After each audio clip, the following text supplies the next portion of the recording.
Salut les amis, j'espère que vous allez bien. Aujourd'hui, je vous emmène dans le domaine skiable des Diablerets pour une course très originale. Cette course, c'est le Trail blanc des Diablerets. Comme son nom l'indique, c'est un trail dans la neige. Mais quelle mouche a piqué les organisateurs? Après plusieurs éditions de la 3D, une course de ski alpinisme, le comité d'organisation, il a voulu proposer quelque chose de nouveau. Et c'est à cette occasion que l'idée du TBD a émergé. Je vous emmène avec Noé Pitet, vice-président du comité d'organisation, sur les sentiers enneigés de ce magnifique trail blanc des Diablerets. Je vous souhaite une très belle écoute.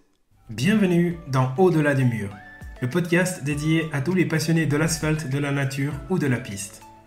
Ici, nous allons explorer les recoins de l'univers de la course à pied, que vous soyez novice ou que vous ayez déjà plusieurs dossards à votre actif. Au fil des épisodes, nous plongerons au cœur de la préparation physique et mentale, nous décortiquerons les secrets d'une nutrition équilibrée et nous nous pencherons sur les enjeux cruciaux de la santé pour vous permettre d'atteindre vos objectifs en toute sérénité. Si vous recherchez des avis d'experts, des témoignages de sportifs, des conseils pratiques pour vous aider à améliorer votre condition physique, à renforcer votre mental et à optimiser votre alimentation, tout ça dans la bonne humeur, vous êtes au bon endroit. Prenez une profonde inspiration, relâchez toutes les tensions, votre voyage au-delà du mur commence ici. Noé Pitet, bonsoir. Bonsoir Hugo, Comment ça va? ça va très bien et toi? Je te remercie beaucoup. Je te remercie d'ailleurs de me consacrer du temps à cette heure tardive. Avec plaisir. Alors, moi, je t'ai contacté parce que j'étais à la recherche de courses qui sortaient un peu du commun en Suisse romande. Et puis, c'est vrai que le Trail blanc des Diablerets, quand j'ai lu le titre, j'ai trouvé que c'était assez accrocheur. Puis je me suis dit, c'est peut-être un peu racoleur. Comment c'est possible de vouloir faire un trail dans de la neige? Alors, je te dirais que c'est tout aussi fou que l'idée qui nous est venue en 2017 maintenant, euh, d'essayer de créer quelque chose de nouveau pour attirer des gens au Diableret, pas que pour le ski. Et puis, ben voilà, il est venu cette idée de créer un trail blanc. C'était un des tout premiers en Suisse. Et puis, ben voilà, c'est une manifestation qui dure. On en est à la 6e édition cette année. Hmm. Donc, tous les signaux sont au vert, on va dire. Même Vous si êtes... ça serait mieux qu'ils soient au blanc. Ah ouais, c'est clair. Les conditions météo s'annoncent comment d'ailleurs? Bon, alors, on est encore à un mois et demi de l'épreuve Mhm, aujourd'hui. mhm. Je te dirais qu'on est toujours d'un grand optimisme. Donc, on espère qu'on aura de la neige. Course, il y aura de toute façon. Oui. Et puis après, ben voilà, on est dans la nature, on fait un sport d'extérieur, donc on s'adapte à toutes les conditions, on va dire ça comme ça. Ça c'est clair. Le trailer s'adapte à toutes les conditions. Il ne faut pas qu'il ait peur d'avoir les pieds mouillés et un petit peu froid aux pieds. Du coup, si j'en comprends bien la description que tu fais du trail blanc des Diablerets. Quand C'est on juste. va sur le site internet, alors on voit Diableret 3D. Ça veut dire quoi 3D? Alors, c'est vrai que quand tu ouvres le site internet, tu te retrouves face à deux options, soit au Diableret Trail Blanc, soit à la Diableret 3D. La Diableret 3D, c'est une course de ski alpinisme qui a été créée il y a maintenant, ça sera la 14e édition cette année. Et puis, c'est une course qui, à l'époque, 3D, parce que c'était 3 dimensions. À nouveau, c'était pour essayer de créer quelque chose qui sortait de l'ordinaire. L'idée, c'était de faire 3 courses différentes sur 3 jours. Hmm. Donc, on avait une course verticale le vendredi soir, on avait une course longue distance le samedi, et puis on avait un relais le dimanche. Cette course, elle a un petit peu évolué dans le temps. Il y a eu quelques adaptations. Le nombre de participants, il a un peu fluctué. Et puis, le format d'aujourd'hui, ça reste la verticale et la course longue distance. Le du dimanche a été abandonné. Hmm. Et puis, ben, en fait, c'est une même équipe qui s'occupe des deux manifestations, on va dire. Parlons-en d'ailleurs de cette équipe. Elle est composée de qui? Parce que les profils, c'est pas forcément les mêmes. Alors, il y a un Non, dénominateur commun qui est la montagne, mais oui, c'est pas les mêmes disciplines. Alors, je vais pas dire du tout, mais c'est pas vraiment les mêmes disciplines. exactement. Alors, historiquement, la Diableraie 3D, elle a été créée par les gens qui faisaient beaucoup de montagnes, qui ont fait beaucoup, passablement de courses de ski alpinisme, qui ont beaucoup voyagé aussi, qui ont été voir du ski de peau de phoque, de randonnée à l'étranger. Et puis, ben justement, vers 2017, ces personnes-là se sont rendues compte que ben voilà, les courses de ski alpinisme, elles attiraient plus forcément beaucoup de monde. Et puis, elles ont commencé à chercher une idée dans leur entourage avec de se dire qu'est-ce qu'on pourrait faire de nouveau. Et puis, les Diablerets sont connus et reconnus pour leurs belles balades estivales, et notamment la course, l'Humanitrail, Mhm. qui est une course à but humanitaire. Et puis, en fait, ben, les organisateurs se sont rencontrés, et puis il est venu cette idée de faire cette course sur neige le même week-end que la course de ski alpinisme. C'était l'idée, c'était de pouvoir rassembler des gens qui sont pas forcément adeptes de la même discipline, de la même période de l'année, de la même pratique, mais de quand même voir si ils arrivent à s'entendre. Mhm. Résumé comme ça. Mhm. Et qu'est-ce que ça a donné, du coup, la première édition? Première édition du Trail Blanc, on va dire que c'était un succès. On a eu beaucoup de monde. Le fait que c'était nouveau, Mhm. on va dire, ça a attiré pas mal de curieux. Et puis, je pense surtout ce qui fait la force de la course, c'est que on a deux parcours. On a un parcours qui est, on va dire, un petit parcours et un grand parcours, donc 10 km ou 20 km. Donc ça permet en fait, sur une distance de 10 km, plus ou moins 500 mètres de dénivelé, c'est de faire une initiation. C'est-à-dire que en 2 heures de temps, on arrive facilement à faire le parcours et en fait, on fait une première expérience d'une course à pied sur neige. Et ça prouve que bah, c'est possible voilà, de s'entraîner, même en hiver, même quand il fait froid, même quand il y a de la neige ou de la pluie. Et puis, je pense que c'est ce format-là qui séduit. Et de l'autre côté, on a un parcours plus long avec plus de dénivelé. On va aussi plus en altitude. On monte jusqu'au col de la Croix, où là, c'est plus le défi un peu physique et puis repousser la limite. Et ça marche aussi pas mal de nos jours. Mhm. Tu parles de différentes catégories de personnes quand même. Alors j'imagine que les locaux qui vivent au Diableret, je dirais en pur cliché, le petit parcours, ils ont l'habitude de crapahuter, c'est presque des dahus. Donc c'est qui les personnes qui participent à ces courses? Alors, c'est assez intéressant parce qu'on a des gens qui viennent un peu de tous les horizons. On a pas mal de cantons suisses qui sont représentés.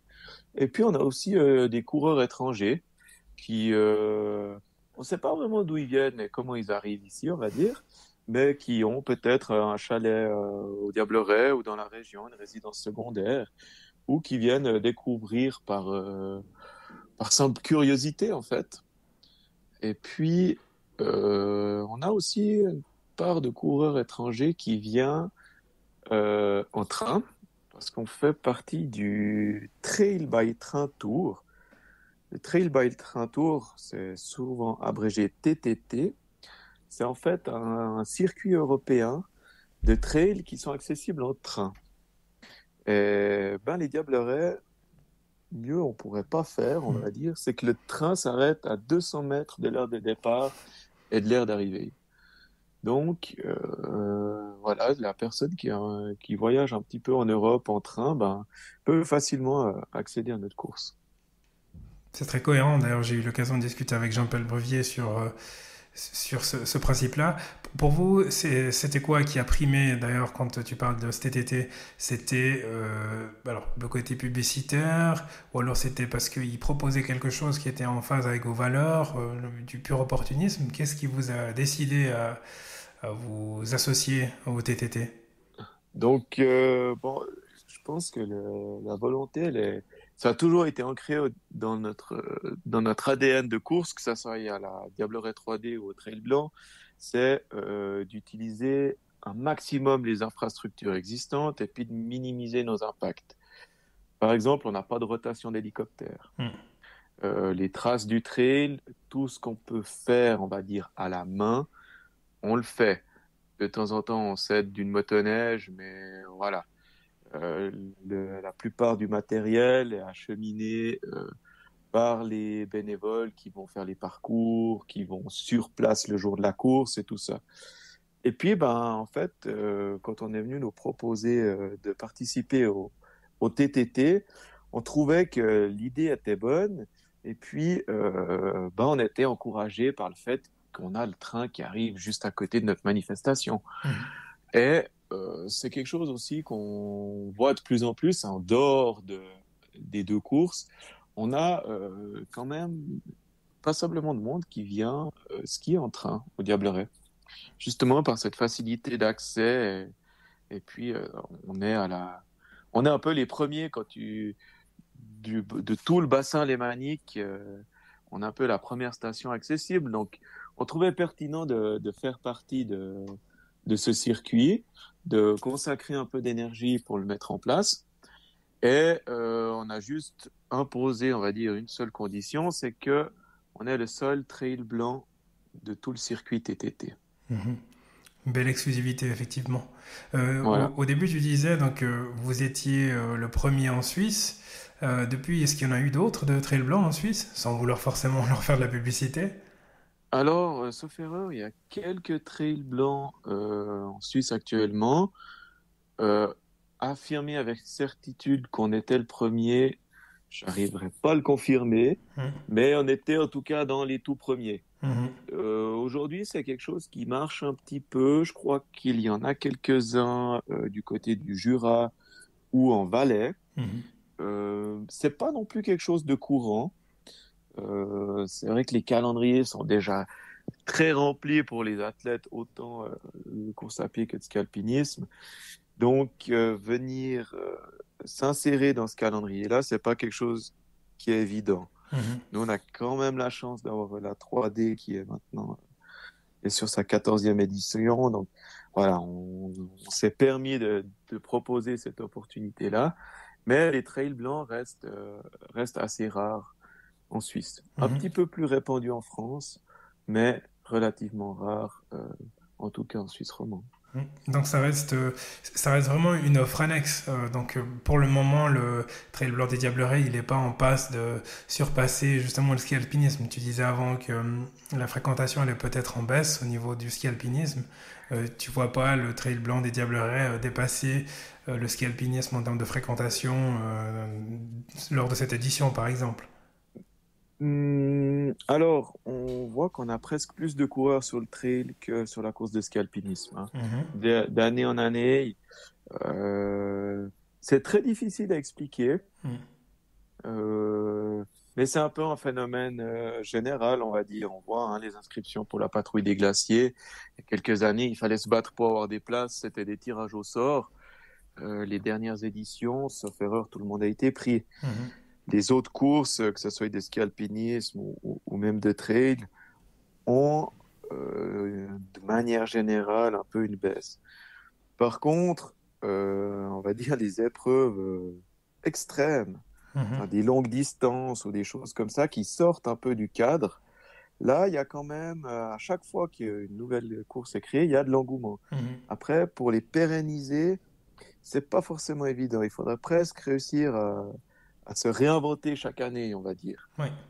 Et puis, bah, dans cette optique-là, typiquement, on a décidé cette année de faire une course pour les tout petits. Mhm. On s'est dit, bah, les enfants, ils jouent dans la neige, mais ils doivent réussir à courir dans la neige aussi.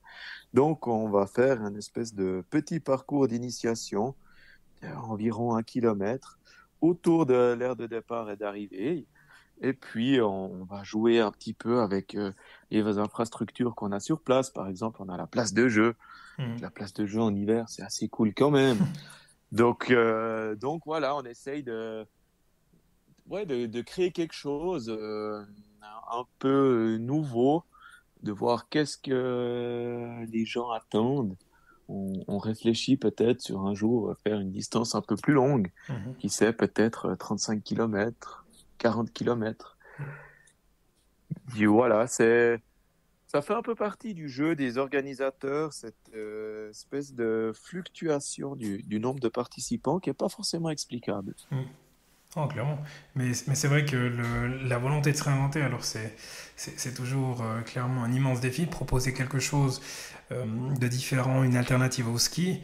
Alors moi, je suis pas extrêmement bon au ski, donc c'est vrai que c'est beaucoup plus facile, je dirais, à expliquer pour les gens dans mon cas. C'est plus simple de courir, que ce soit sur du goudron ou sur de la neige, que d'aller skier, parce qu'a priori, le matériel, l'équipement, c'est le même, sauf qu'on va peut-être rajouter davantage de couches à cause de la température.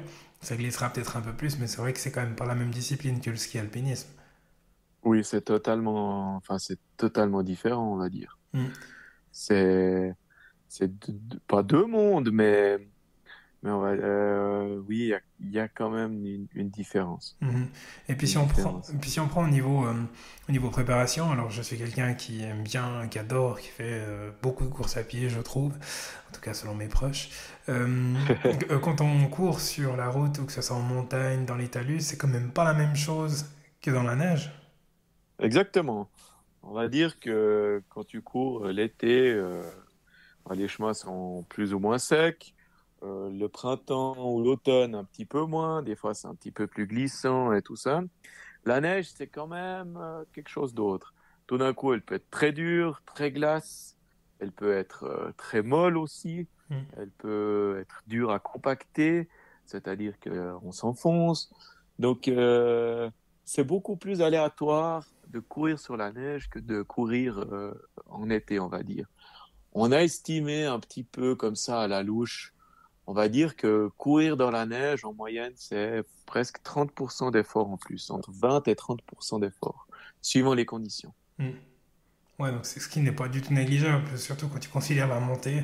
Et si, comme je vous le souhaite, c'est une édition qui est bien arrosée en termes de neige, c'est vrai que ça va être compliqué. 20 kills, on se rend pas compte, mais quand il faut vraiment presque faire sa trace dans la neige, déjà avec des chaussures de ski ou des boots, c'est pas évident, alors j'imagine pas avec des chaussures de trail.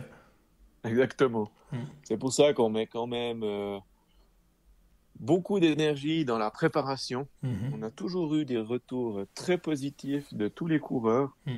sur la qualité des parcours. On essaye vraiment de faire un maximum pour que tout le monde ait le plaisir, qu'on limite aussi les risques de blessures et puis que les gens soient juste Mm. contents d'avoir fait une course à pied sur neige au Diableret en plein hiver. Mm. Et au niveau des inscriptions, comment ça se présente cette année au niveau de la participation? Alors, au niveau des inscriptions, on est assez content. On a déjà 260 inscrits, Mm. sachant qu'on est à peu près à un mois et demi de la course. Donc, on est totalement dans le tir. On vise à peu près 400 ou 500 coureurs. C'est un petit peu la moyenne qu'on a eue sur les dernières années, on va dire. Mhm. Ouais, donc tout se Elle, présente. Oui, Oui, pardon? si je peux rajouter Ouais. aussi, ce qui est intéressant de voir, c'est que la répartition entre les parcours est pas forcément avec plus de monde sur le petit parcours que sur le grand. On voit qu'on a quand même passablement de monde qui aime bien le défi un petit peu extrême Mm. et on aurait plutôt une répartition à 60% sur le grand parcours et 40 sur le petit parcours. Ouais, comme quoi. On n'est jamais au bout de nos surprises. C'est vraiment étonnant. Et puis, toutes les informations que vous allez en récolter, est-ce qu'à un moment donné, vous vous dites, ben, on va peut-être se lancer dans l'aventure du trail en été? Alors, tu m'as parlé de l'Humani Trail. Est-ce que ce trail a toujours lieu? Oui, ce trail a toujours lieu. Euh, au fil du temps, on s'est un petit peu séparé des liens avec. On a séparé les liens avec l'Humanitrail Mhm. pour diverses raisons d'agenda, Mhm. de planning, Mhm. de disponibilité des personnes. Mais l'Humanitrail est toujours d'actualité. Mhm. Je ne sais pas exactement si c'est cette année ou l'année prochaine. C'est Je vais cette année, pouvoir le te le 21 dire. septembre. Voilà, exactement. Donc, on voit qu'il vit toujours, il fait Mhm, son bonhomme de chemin. Et puis, voilà. Nous, on n'a pas forcément la volonté d'organiser quelque chose en été. mhm. Par contre, cette année, on organise la finale du Tour du Chablais. Oui. Le Tour du Chablais, c'est 6 étapes de course à pied dans le Chablais, Vaudois-Valaisan. 3 étapes de plaine, on va dire, 3 étapes de montagne. Mhm. Et puis, nous, on organise la grande finale, qui est une étape de montagne et qui se courra au Diableret le 8 mai. Mhm. C'est le mercredi avant l'Ascension. Oui. Donc, voilà, c'est un petit clin d'œil, il y a un petit rappel du Trail Blanc, mais au printemps. On risque probablement d'avoir encore beaucoup de neige sur les montagnes, Oui. mais de quand même courir avec des pâturages verdoyants plus bas dans la vallée. C'est encore l'occasion d'avoir un laboratoire entre guillemets à ciel ouvert pour mesurer le potentiel peut-être ou l'espace qu'il y a peut-être pour une nouvelle compétition. Oui, totalement. Je disais avant, le terrain de jeu qui nous est offert au Diableret est assez fantastique et hallucinant même. Sur les 14 éditions de la Diableret 3D, ça n'a jamais été annulé. Mhm, La seule chose qui nous a fait ne pas faire d'édition, c'est la pandémie de Covid. mhm. Mais sinon, on a toujours trouvé une solution pour un parcours quelconque. Et puis, la même chose pour le Trail Blanc. On a eu certaines années des conditions assez compliquées avec à certains endroits même un petit risque d'avalanche. Mais on a toujours trouvé une solution de secours et on a toujours fait une course, quoi qu'il arrive. Ah bah, j'espère que vous n'allez pas, en tout cas, casser la chaîne cette année. Si on se projette dans le futur, donc quatrième édition, ça fait rare du Trail Blanc cette année, Sixième, sixième pardon. Dans 4 ans c'est la dixième. oui, Dans la dixième édition, elle ressemblera à quoi selon toi? où on va certainement réfléchir à quelques petites surprises. Euh, je t'avoue qu'on n'a encore pas réfléchi jusque-là. Hmm. Après, ben voilà, comme on en discutait avant, peut-être qu'il faudra faire une course avec une plus longue distance, un plus grand dénivelé. Peut-être que ça sera des courses par équipe. Hmm. Peut-être que ça sera sous forme de relais. Enfin, ou peut-être hein, une sorte de, je sais pas, de triathlon sur neige pour vraiment lier les gens Oui. avec, je ne sais pas, du ski de fond, de la course à pied, du ski alpinisme. Voilà, il y a des descentes en VTT qui se font maintenant sur les pistes de ski en hiver. Donc, les idées et les opportunités ne manquent pas, on va dire ça comme ça. Ah, donc un laboratoire à ciel ouvert et puis un tableau de brainstorming qui s'agit encore de compléter. Le comité, il est composé de gens qui font du ski alpinisme, j'imagine, des gens qui font de la course à pied, ou c'est soit l'un, soit l'autre? On va dire qu'on a rassemblé des gens qui sont issus de plein de milieux différents, autant pour leurs compétences que pour leur amour de la montagne, que pour leur pratique individuelle d'un sport. Et puis aujourd'hui, on se retrouve avec un comité, on va dire, un peu élargi, d'une bonne dizaine de personnes qui viennent de plein d'horizons différents, qui pratiquent plein de sports différents. Et puis, c'est ça aussi qui fait un peu la richesse de la manifestation. Euh, on a des passionnés de montagne, on a des passionnés de course à pied. Et puis, ben voilà, on va dire que c'est ce qui permet d'harmoniser le tout et puis de pouvoir créer vraiment 2 courses qui, de base, sont presque opposées. Ici, même avec le temps, elles vont presque de pair. Euh, on a quand même de plus en plus de monde qui fait du ski alpinisme l'hiver et qui passe à la course à pied l'été ou inversement Mhm. des coureurs de trail qui commencent à faire des verticales en hiver. Ouais. Alors j'ai l'exemple quasiment tout trouvé, c'est Sophia Lauki qui a gagné la Golden Train World Series cette année et puis en fait elle fait du ski de fond, enfin elle est dans l'équipe olympique des États-Unis de ski de fond. Et d'ailleurs elle a gagné sa première étape, je crois, cet hiver. Donc c'est vrai qu'il y a de plus en plus d'athlètes qui combinent les deux disciplines. Oui, Ça va donner lieu à justement des belles batailles, autant en été qu'en hiver. Je me réjouis d'ailleurs. exactement. Et, on a, on va dire, ce profil de coureur, sans avoir besoin d'aller chercher jusqu'aux États-Unis, Mm, on peut trouver un Rémi Bonnet, absolument. qui alors n'a jamais fait un trail blanc, mais qui est eu venu sur la Diableraie 3D, sauf erreur, qui est aussi un athlète qui fait beaucoup de ski alpinisme hiver, qui est multiple champion d'Europe là récemment, Oui, et puis qui gagne aussi les Golden Trail Series. Euh, Historiquement, on a même eu Kilian Jornet oui. qui est venu courir, enfin qui est venu faire l'épreuve de Coupe du Monde de ski alpinisme. Et puis, ben ça, c'était pas il y a 2 ans, c'était il y a quelques années, il y a bientôt 10 ans. Mm. Donc voilà, on voit que Kylian à l'époque est toujours un mutant. Il faisait de tout. Il faisait de tout et ça a lancé beaucoup d'idées à beaucoup de coureurs, à la nouvelle génération. Et Ouais, c'est clair. c'est un peu ça qu'on essaye de transmettre. C'est Mm. la beauté du lieu et puis peu importe la discipline, on va dire ça comme ça. Le plaisir du mouvement. Voilà, totalement. Et rappelez-nous la date de ce magnifique trail blanc des Diablerets. Alors, le Trail blanc des Diablerets, il aura lieu cette année, le 24 février.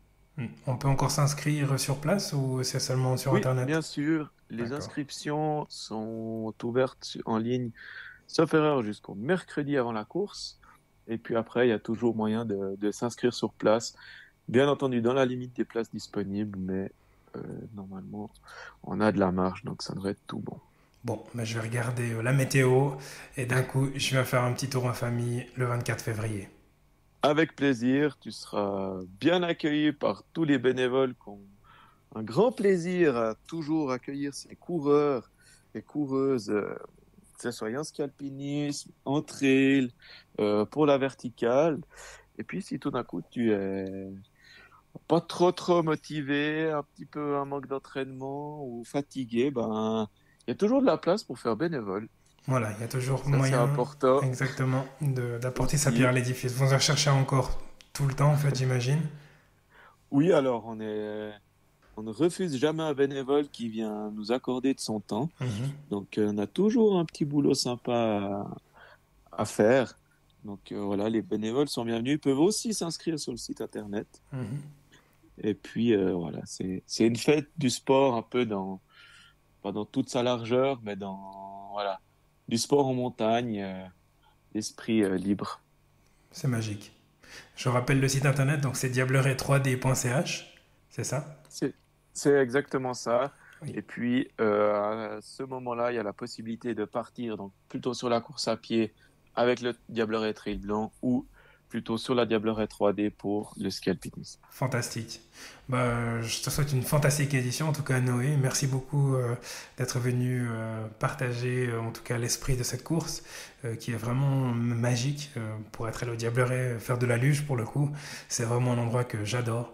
Donc je te souhaite une fabuleuse édition et puis j'ai hâte de voir ce que ça va donner cette année. Alors, je te remercie d'avoir consacré du temps et de l'intérêt à notre manifestation. C'est un Et plaisir. puis, on t'accueille bien volontiers, pardon, toi et tous tes auditeurs, le week-end du 24 et 25 février au Diableret. Rendez-vous est pris. À très bientôt Noé. Je Merci te remercie. infiniment. Ciao, ciao. Ciao.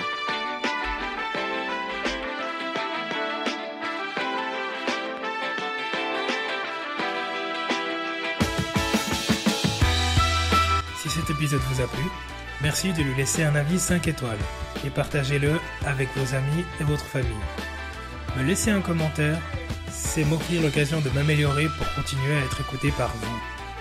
D'ici la publication du prochain épisode, vous pouvez retrouver mes aventures sur le compte Instagram podcast Au-delà du mur. Portez-vous bien, allez à très vite, ciao.